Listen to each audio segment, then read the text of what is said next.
Ma'am, I'm going to have to ask you to step aside. The words struck like a slap. Shante Broadus paused mid-step, clutching her travel tote a little tighter. She stood in the pre-check security lane of LAX, dressed in understated elegance, cream slacks, oversized sunglasses, and a navy blue cashmere wrap. Not flashy, but unmistakably poised. Still, to the TSA agent barking orders, she was just another woman of color in an airport. Shante raised her brow calmly. Is there a problem? The agent didn't flinch. I said, step aside. You were randomly selected. I've been pre-cleared, and I fly out of this terminal at least twice a week. Is there something unusual with my boarding pass? Another agent came over, whispering something into his colleague's ear. They both glanced at her, not with professionalism but with suspicion. That subtle, familiar look, like she didn't belong. She sighed inwardly. Here we go again. I'm following protocol, ma'am. Please cooperate. She moved silently into the secondary screening area. People stared, not just because of the scene, but because some recognized her. They whispered, took photos. Others just watched, eyes darting between Shante and the TSA agents like it was some reality show come to life. A younger officer, no older than 25, began rifling through her bag without care. That's a Louis Vuitton travel tote, she said flatly, watching him yank her laptop out and toss it into a plastic tray like it was a toy. You might want to treat it, and its contents, with a little respect. He scoffed. You can buy a fancy bag, doesn't mean you're above the rules. Shante bit her tongue. She'd been through worse, but something about today, the brazenness of it all, the loudness, the complete lack of subtlety, made her chest tighten. This wasn't about policy. It was about control. What exactly do you think you're going to find? She asked, more curious than angry now. We've had some suspicious activity lately, the older officer replied, avoiding her gaze. Can't be too careful, but you can be targeted, got it? That landed. His jaw tightened, but he didn't respond. Behind her, a crowd was forming. Phones were raised. That's when one woman whispered loud enough to be heard, "Ain't that Snoop Dogg's wife?" The TSA agents froze. Shante turned slowly, scanning the crowd. Not for help, not for sympathy. Just to remind herself that she wasn't crazy, that someone else saw it too. One of the agents shifted uncomfortably. This isn't personal, ma'am. You're making it personal. The atmosphere thickened with tension. The young officer looked unsure now. The older one tried to reassert control. You need to remain calm or we'll be forced to... Force what? Came a voice from behind the partition. Low, controlled, distinct. Every head turned. Even the officers paled. Snoop Dogg stepped forward, his frame unmistakable. Tall, lean, dressed in all black with tinted glasses, flanked by two assistants. He didn't raise his voice, didn't even look angry. He looked disappointed. Somebody want to explain why y'all messing with my wife? The crowd collectively inhaled. The atmosphere shifted instantly, like the moment a thunderstorm hits dry ground. Eyes widened, phones came up faster. Even the terminal staff began whispering. The TSA supervisor, who had been watching the whole thing from a distance, rushed over. Mr. Broadus, Mr. Dogg, sir, Snoop held up a hand, stopping him cold. Then he turned to his wife. You good, baby? Shante nodded slowly, her poise returning. I am now. To continue their journey and discover the moment that changed everything, subscribe and leave a comment below. You don't want to miss what happens next. The moment Snoop stepped into view, everything changed. The TSA supervisor, a man in his 50s with a thinning mustache and sweat already collecting at his collar, began stumbling over his words. Sir, there must have been a misunderstanding. If I'd known... Snoop cut him off with a look, calm but unwavering. This got nothing to do with who I am, he said, glancing between the agents. This got everything to do with how y'all treat people when you think nobody's watching. His voice wasn't raised, but it carried. The crowd was silent now, watching every second unfold like a live news feed.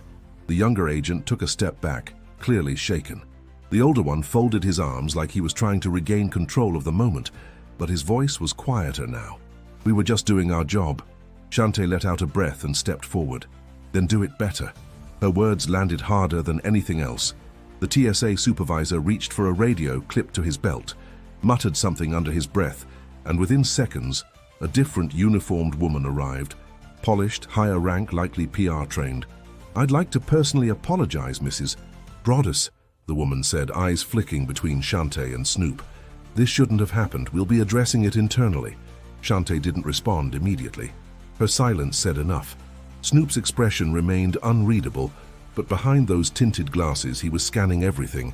The agents, the cameras, the nervous energy. Then, softly, he said, "Y'all need to think real hard about how quick you are to make people feel small." The PR officer nodded. "You're absolutely right, sir." Shante picked up her tote and laptop, slowly and with care. She didn't say thank you. She didn't need to. This wasn't a favor. The crowd parted like water as the two of them walked past, heads bowed, eyes wide, some still filming. But no one spoke, not even the gawkers. Just silence. As they passed the last security scanner, a young black woman in a Delta uniform whispered, "Thank you." Her voice cracked. Shante paused, met her eyes, and smiled gently. "Keep your head up." They reached the private lounge checkpoint. One of the airport staff scanned their passes and ushered them through with a stammered, "Right this way, Mr. and Mrs. Broadus." Once inside, the quiet of the lounge wrapped around them like a balm. Snoop sat down without speaking. Shante finally let herself exhale. "Same story, different day," she murmured. Snoop looked at her, long and quiet. "You all right?" "I will be." She took off her sunglasses and rubbed her eyes. "It's just exhausting." He nodded, leaned forward, elbows on his knees. "I hate that you still have to deal with this. After everything." Shante gave him a tired smile. "Fame doesn't erase skin." Snoop didn't reply right away. Instead, he pulled out his phone and typed something. Not a tweet, but a message. A private one, to a name she didn't see. His face told her everything. "Let me handle it," he said. She touched his hand. Handle it how? Not loud, but real. She trusted him, not because he was famous, but because he'd seen her before the world did, before the Grammys, the stages, the smoke clouds and interviews. He knew how hard she worked just to be heard, not just seen. He reached into his backpack and pulled out a pair of headphones, placing one gently in her ear. "I made something new," he said. "Wrote it after that night in Atlanta." She leaned back, closed her eyes, and let the beat hit. The beat was mellow, layered with soft piano chords and a low, steady bass line. Then Snoop's voice floated in, not the public persona, not the showman. This was Calvin, real, reflective. "She walking through fire in heels, smile never shakes. They see the queen but never see what's at stake." Shante sat still, listening. The words weren't meant for the charts. They were meant for her. She opened her eyes slowly. "You wrote this after Atlanta?" Snoop nodded. "That hotel manager who followed you to the elevator?" "Yeah," she remembered. "A business conference." She was in a tailored pantsuit, holding a room key card, walking through the lobby alone. The manager trailed behind her for 3 floors, asking if she was lost. She hadn't said anything then, but it lingered. "You never told me you were writing about that." He shrugged. "Some things ain't for press, they for peace." She looked at him, really looked. Beneath the chain and the fame was the man who used to walk her home from school, who gave her the last slice of pizza when they were broke, who cried in her arms after Nate died. This wasn't about today. It was about all the todays. They sat like that for a while, no words needed. The lounge was quiet except for the hum of air vents and distant clinking of glassware. Then, just as Shante was starting to let the weight of it all slide off her shoulders, a staff member entered the room. "Mr. Broadus? I'm so sorry to interrupt." Snoop glanced up. "Everything good?" The young woman looked visibly nervous. "There's someone from the TSA who asked if they could speak with you privately. The supervisor. He said it won't take more than a moment." Snoop gave Shante a questioning look. She nodded. "Up to you." He stood, slow and deliberate. "Where?" "They're waiting in the hallway, sir. Said they didn't want to intrude." Snoop followed her out. The hallway was empty except for the supervisor from earlier. His hat was off, hairline receding, sweat now forming a clear line down his temple. "Mr. Broadus," he began. "I just wanted to say, and that wasn't how we handle things, not normally." Snoop crossed his arms. "You handle things how you think you can get away with, and that's the problem." The man winced but didn't interrupt. "I'm not here for a public apology. My wife doesn't need headlines. She needs respect." "I agree. Then why'd you let your team treat her like she was smuggling something out of Saks?" The supervisor hesitated. "We've had pressure to increase screenings lately. We're told to pay attention to anomalies." Snoop's eyes narrowed. "What's anomaly look like to you?" The man swallowed. It was wrong. I'll be reviewing their actions personally. It won't happen again. Snoop didn't smile, didn't offer forgiveness, just nodded once. See that it doesn't.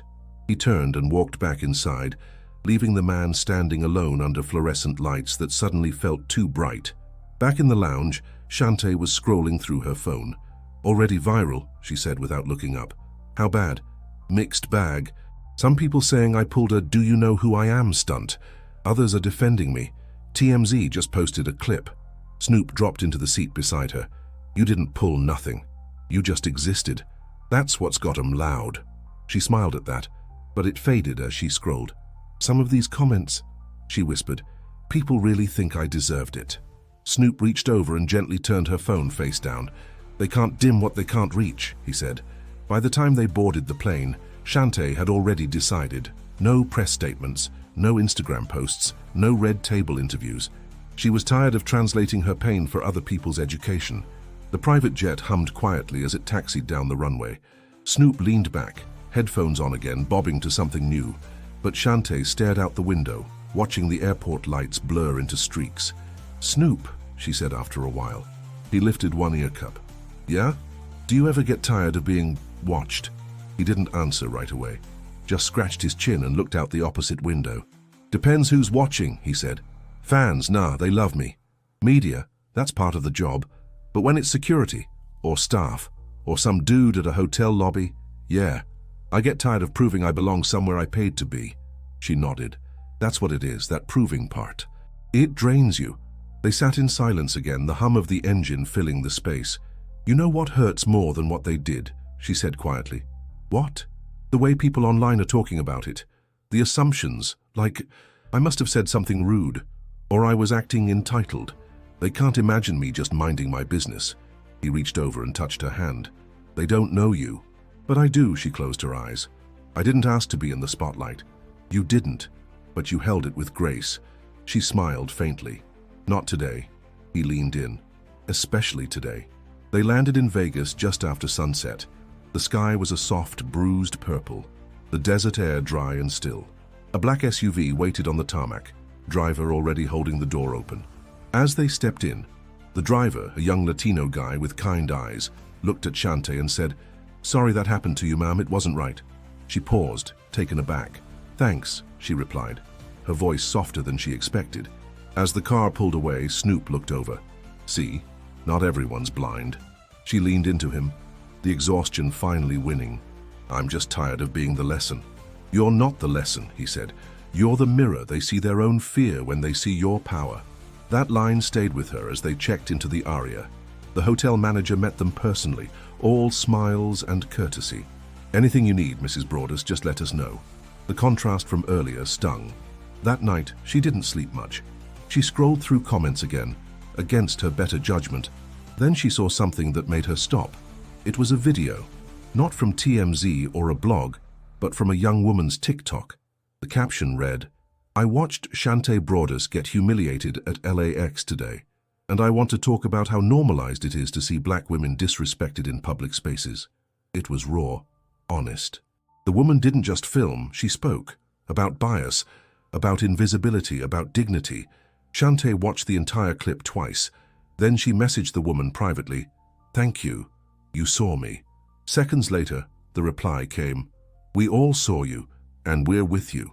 Shante closed her phone and lay back on the pillow, staring at the ceiling. Not angry, not vindicated, just understood. And for once, that felt like enough. The next morning, Shante stood in front of the hotel mirror, tying her silk scarf slowly, deliberately. The suite was quiet, sun spilling over the marble floors. She looked at herself, no makeup yet, eyes still carrying the weight of the last 48 hours, and took a long breath. She wasn't broken, but she was tired of pretending to be untouched. A soft knock on the suite door pulled her from the mirror. It was Snoop, holding 2 coffees and a small bag of beignets from the downstairs cafe. Room service failed us, he joked, but I got the essentials. She chuckled as he set the bag down. You always know. 30 years, he said, sipping his cup. Got to know something by now. She sat beside him on the sofa, letting her legs fold underneath her. I thought about posting something last night. Yeah? She nodded. But I didn't. I realized I didn't want to speak just to defend myself. I want to speak when I choose to. He looked at her impressed. That's power. She smiled faintly. No, that's peace. They sat in a gentle silence, coffee warming their hands. Later that day, Shante met with the event coordinator for a women's leadership summit she was scheduled to speak at, the original reason for her trip. The woman, a polished executive named Tamika, pulled her aside backstage. I wasn't going to say anything, Tamika whispered, but I saw what happened at the airport. I was on that same flight. Shante's eyes widened. You were? I saw the way they treated you, and I saw how you handled it. That poise, that silence, it wasn't weakness. It was strength, and it spoke louder than shouting ever could. Shante wasn't sure how to respond, but Tamika placed a hand gently on her arm. I'm glad you're speaking today. A lot of us need to hear you. Not because of what happened, but because of how you kept your head. The room was full when Shante took the stage that afternoon. Businesswomen, creatives, entrepreneurs. She hadn't planned to mention LAX, but as she stood at the podium, heart steady, she let it rise. I want to talk about grace, she began. There was no sound in the room but her voice. Not the kind people offer when they're comfortable, but the kind we give ourselves when the world denies us decency. Sometimes we walk into a space where our presence is questioned before we've even spoken, and we carry that, quietly, every day. The room was still. Some eyes welled with tears. But I've learned grace isn't silence, it's restraint. It's knowing you could burn the room down, but choosing instead to walk out with your head higher than they expected. Applause broke before she could finish. Not explosive, just deeply felt. The kind that means someone heard their own story in yours. That night, back in their suite, Snoop pulled her into a slow dance without music. Proud of you, he murmured into her hair. For what? She whispered. For being the woman they couldn't shake. She held him tighter, her voice soft. Let them talk, she said. We already wrote the ending. He smiled. They clicked on us for drama, but they stayed for the truth, she finished. Outside, Vegas buzzed with neon and noise, but inside it was quiet. The kind of quiet you earn. If this story moved you, subscribe for more real-life stories that hit deeper than headlines, and tap the next video on screen. It was chosen just for you, and you're going to love it.